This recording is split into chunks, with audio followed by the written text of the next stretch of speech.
os colegas sacerdotes, o Papa Daniel, o Papa, o Papa Casimiro, o responsável da Pastoral do Mar, o Sr. Tiago, cumprimento as autoridades civis aqui presentes, o Presidente da Câmara, da Junta, o Sr. Capitão do Porto,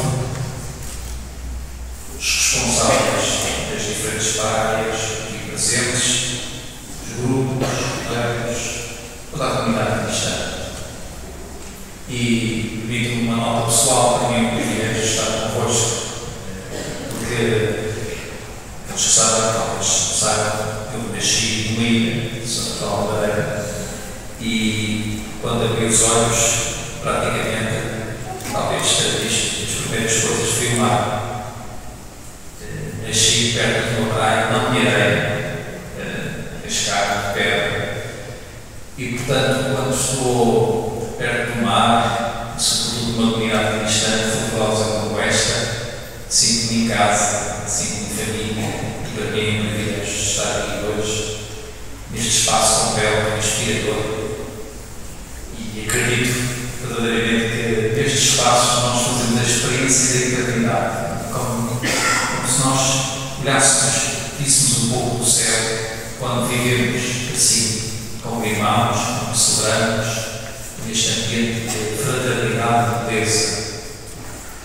E as leituras de hoje são desafiantes, tratam de um tema que é essencial, estruturante para a vida cristã, o tema da oração. Se eu vos perguntasse, o peixe pode viver fora d'água? E que digo, sim ou não? Uma pessoa pode viver sem respirar? Um cristão pode ter vida espiritual sem oração? De certeza absoluta. Nós não podemos ter vida espiritual, não podemos viver em conformidade com as promessas de Padre Tomás se não formos pessoas de oração. A oração não é um acessório, é estruturante. Pensem numa planta. Uma planta, para que ela viva, não basta que ela seja encharcada uma vez e depois esquecida nos próximos dias, durante semanas. Ela precisa ser constantemente regada. A nossa vida espiritual, se não for regada com uma oração, nós definhamos, morremos e acabamos por viver como pagãos.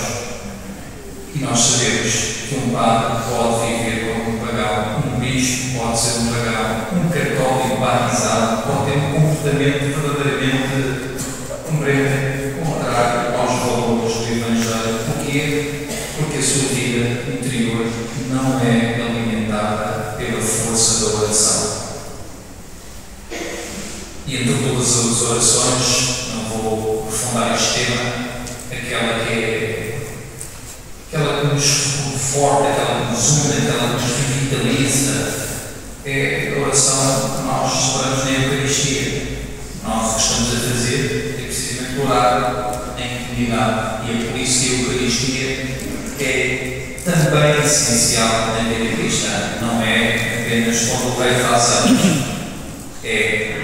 deve ser regular, dominical, para nós cristãos batizados. Para não alongar, eu queria começar a falar um bocadinho com algumas coisas sobre a oração, o que ela não é, depois sobre a persistência e a importância da comunidade e, finalmente, associar a oração à missão, à vida do mar. O que não é a oração? Dou-vos um exemplo. Durante alguns anos fui pároco numa paróquia em São Tomás, Lisboa, e volta e meia aparecia à entrada num recinto que tínhamos lá para pôr informações, fotocópias, em que alguém ficava um santo. Dizia mais ou menos isso, eu já não lembro os pormenores. Se tu puseres 7 cópias em 7 igrejas, acenderes 7 velas, rezares 7 Pai Nossos, 7 Ave Marias, dares 7 voltas, deves chegar a 100 euros, eu sei. Fizeres o pedido e vais alcançar esse pedido. Acham que isto é oração? Sim ou não?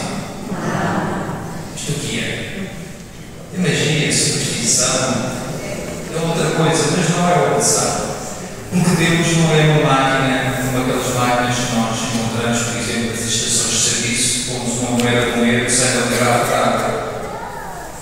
Deus não impõe 7 coisas, 7 velas, 7 orações, e Deus tem que fazer aquilo que apetece, mesmo que seja mal para mim, mal para a minha família, mal para a minha comunidade. Se fosse assim, estaríamos todos a ganhar milhões. Era a primeira coisa que muita gente faria precisamente esse pedido para ganhar milhões, ou para se ver livre de algum inimigo. Deus não é manipulável. Eu não estou a rezar para impor o desejo de Deus, a minha vontade de Deus. Isso é errado, isso é magia, isso não é a verdadeira oração cristã. A oração cristã transforma-nos, forma-nos, configura-nos. Vejam esta palavra, formar. Os senhores aqui presentes, quando fazem um bolo, o que fazem? Põem massa numa forma, não é? A forma existe, põem a massa. Nós somos essa massa que é colocada dentro de uma forma, e essa forma é-nos dada a Jesus. Jesus é a forma perfeita. E quando eu rezo, de alguma forma estou a trabalhar para me tornar semelhante a Ele, para me transformar. Sabe? E o Espírito Santo torna-me mais parecido com Jesus. É por isso que quando eu saio da oração tem que sair muito melhor. Tem que sair como uma pessoa que é mais misericordiosa, mais tolerante, mais bondosa. Se vou para a oração, por exemplo, com desenho, saio mais animado.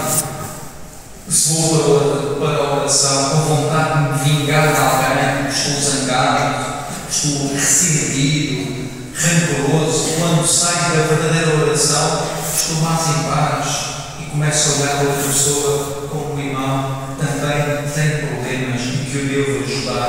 Se eu vou para a oração, por exemplo, considerando a pior pessoa, ninguém me ama, ninguém me compreende, depois da oração, como é que eu saio? Sinto-me amado, compreendido, porque a oração de facto transforma-me. E neste sentido, a oração não é como alguns pensam, uma perda de tempo. Já pensaram nisso? É uma perda de tempo? Digo uma verdade. Às vezes pensamos que é uma perda de tempo. Para quem anda aí a rezar, nos padres, as freiras, sobretudo nos conventos. Isto é, deviam estar a trabalhar no mar, na fazenda, na terra. Isso é que deveria ser. Não. A missão de Deus é uma missão muito importante. Ora, e há entre nós, se eles não orassem por nós. A segunda dimensão que queria partilhar convosco é precisamente esta da persistência. Nós vimos na primeira leitura de hoje Moisés levando os braços para rezar. Antes de mais nada, há autor da Igreja de São João Crisóstomo que fala da oração como elevar da alma até Deus. Para quando eu rezo, elevo a minha alma até Deus. Nos dias de hoje, o que é que significa isto? Significa, não é preciso ser mandar, não. Posso ficar no mesmo nisso, mas significa que eu afasto-me da confusão do mundo, do barulho, e nós vivemos num mundo cheio de ruídos, cheio de estímulos. Tenho que desligar o telefone, não é fácil. Tenho que separar, sei lá, os problemas de televisão, da rádio, seja o que for. Fazer silêncio para elevar a minha alma até Deus. Distanciar-me, digamos, da confusão, do ruído do mundo, para poder escutar Deus. É fácil? Não é fácil. É por isso que Moisés, também a certa altura, mãos levantadas, começa a ficar muito cansado. Não sei se lembra o que aconteceu. Foi para casa dormir? O que é que fez então? Umas vitaminas? Não, alguém foi ajudá-lo, foram lá pessoas ajudar para que ele mantivesse as mãos levantadas, porque sabiam que se ele mantivesse a atitude de oração, Israel venceria o combate, mas se ele deixasse de orar, Israel perdia. O que isto quer dizer? Primeiro, a importância de sermos persistentes na oração, não desistirmos. Porque até tentação é quando começamos a pensar, bem, amanhã tenho que ir não sei onde. Não acontece convosco isso. Começamos a pensar, já estou aqui há muito tempo, já estamos há 2 minutos. Começamos a pensar no almoço que está a fazer e começamos a querer despachar. Sermos persistentes, aguentar estar no silêncio para escutar o que Deus nos pede. A tentação, de facto, é abreviar a oração. Estar diante de Deus, como afirma o Evangelho de hoje, com insistência e com fé, porque sabemos que Deus pode transformar as nossas vidas. Lembro-me de uma história que estou também para retomar. Havia um rapaz que queria muito, na oração, ter uma experiência mística, uma experiência de união com Deus. Então ouvi dizer que havia um monge, que era um homem piedoso, um santo e um sábio, que podia ajudá-lo a fazer essa experiência mística. Fui ter com ele e pedi ao monge para que o ajudasse. O monge levou à praia, pediu, fosse entre o mar. Entraram os dois no mar. De certa altura, quando a água já estava a ficar mais ou menos como fosse jovem, o monge, apesar de idoso e era forte e robusto, agarrou e pô-lo debaixo da água. O rapaz, passados uns segundos, é natural, começou a estrabuchar, a tentar lutar para vir acima, respirar. E o homem manteve-o durante bastante tempo, quase 1 minuto. Quando ele estava quase a perder as forças, o monge tirou e ele começou a respirar aliviado. E o rapaz protestou. Então veio aprender, rezar, quero fazer uma experiência de união com Deus. Você trata-me desta forma. E o monge raramente falava disso. Enquanto tu não desejares a união com Deus da mesma forma como desejares respirar, tu não vais ter nenhuma união com Deus. Isto é, se nós vamos para a oração assim, sem motivação nenhuma, é caso para dizer não aquece nem arrefece, mas se nós vamos com vontade, com paixão, com determinação, como diz a palavra de Deus, amar a Deus com todo o teu ser, com toda a tua inteligência, com toda a tua vontade, com todo o teu corpo. Se nós amarmos Deus com essa determinação, com essa persistência, então há algo de extraordinário que vai acontecer na nossa vida. E permitam-me que diga, é importante sermos acompanhados, assim como este jovem foi acompanhado de uma forma violenta por este homem, é importante nós não fazermos este caminho sozinhos. Sozinhos não vamos longe. Conhecem aquele ditado que diz: se queres ir depressa, vai sozinho, mas se quiseres ir longe, vai acompanhado.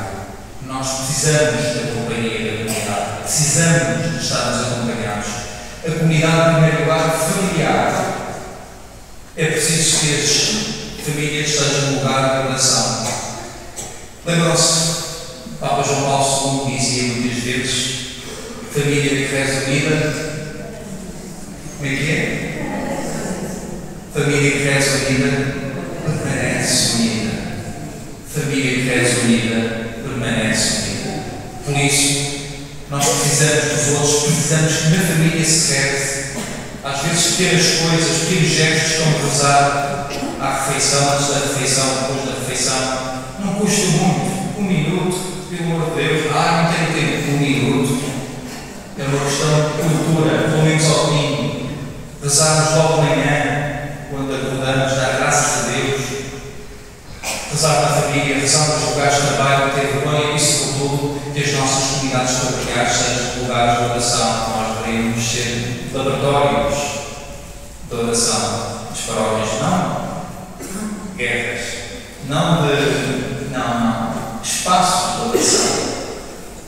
Espaços onde se reza não apenas o terço, que é muito importante, mas também outras formas de oração. A aprender a rezar, nós devemos ser especialistas na oração. E termino dizendo que a oração não nos torna imunes às tribulações. Não é uma vacina que diga, a partir de agora, a partir desta vacina, tu já não tens nenhum sofrimento. Não, nós somos pessoas sujeitas às tribulações e aos sofrimentos.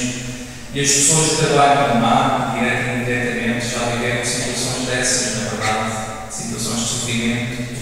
Todos nós conhecemos histórias de irmãos e irmãs na fé, viveram situações verdadeiramente dramáticas, alguns perderam até a própria vida no mar, e nós choramos essas pessoas. O mar não é apenas o lugar da vida, o lugar da beleza, da contemplação, mas também o lugar da tribulação. Neste sentido, o mar também é o território onde aprendemos a rezar. Um pescador tem fé. Um pescador, nas dificuldades, a quem se apega, agarra, pede, é a Deus, Nossa Senhora. Por isso são pessoas de fé. E reparem, se até Jesus, Filho de Deus, por exemplo, na véspera da sua morte, disse ao Pai: Senhor, afasta de mim este cálice, no entanto, não se faça a minha vontade, mas a tua vontade. Um pescador, alguém associado ao pescador, também diz muitas vezes isso: Senhor, afasta-te deste sofrimento, mas faça-se a tua vontade. E neste sentido, meus irmãos e irmãs, na medida em que a pessoa que trabalha no mar se torna capaz de superar na fé as tribulações, de cavalgar esta onda, de superar esta onda, essa pessoa também se torna um missionário. Estamos a celebrar o domingo das missões. E o Papa Francisco falava precisamente de sermos missionários da esperança. Isto é, eu vivi momentos difíceis, eu sei o que é viver o sofrimento, mas não perdi a esperança.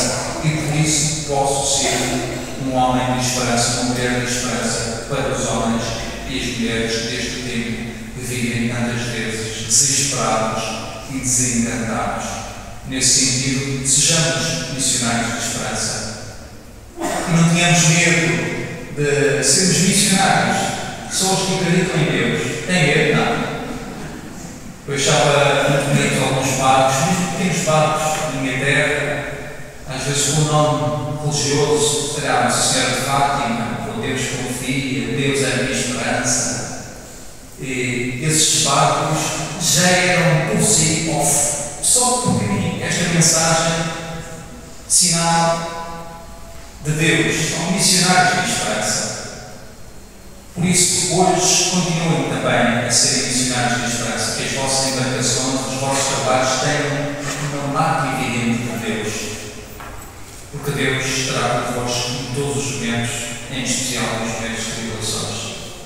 Que Deus, por intercessão da Nossa Senhora dos Navegantes, Senhora da Bonança, também vos ajude, vos fortaleça para levar sempre aos bons portos, onde encontrareis a paz. Louvado seja nosso Senhor Jesus Cristo.